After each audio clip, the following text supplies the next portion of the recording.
There's a few things about me that some people don't know. Firstly, um, I'm bite-sized. Secondly, um, I'm half Korean, half Indian. My wonderful parents are sitting at the top there. They're also short, so blame them for this. Um, but yes, I've been in New Day since 2018, and it's an absolute privilege to be up here and share God's word with you. Today, the title of my soundbite is Broken People Chase God. I'm going to start with a few questions first. Are you broken?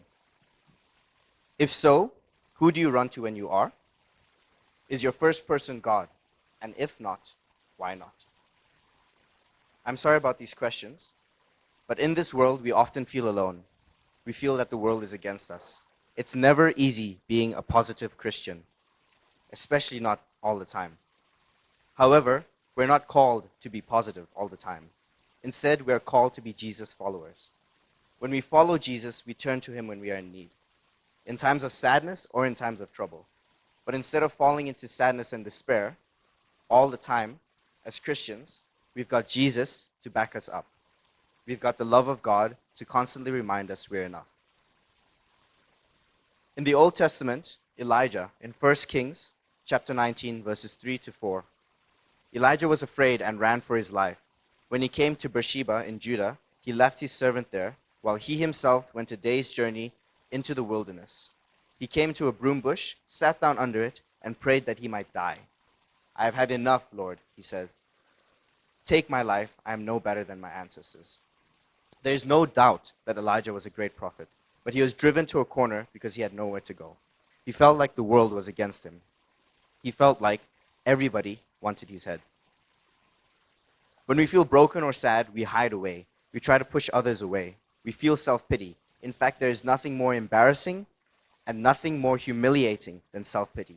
You feel sorry for yourself, yet the King of Kings died for you on the cross. Yet woe is me.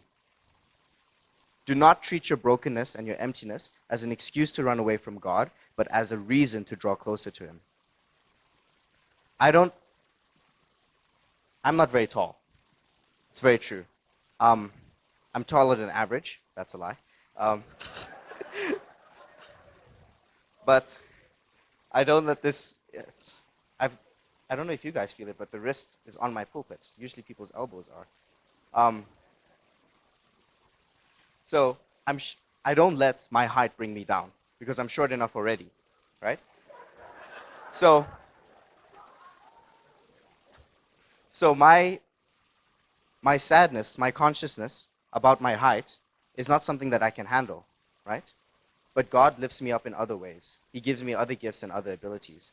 If I let one thing continuously bring me down for my entire life, I'll never truly know the beauty of God's love.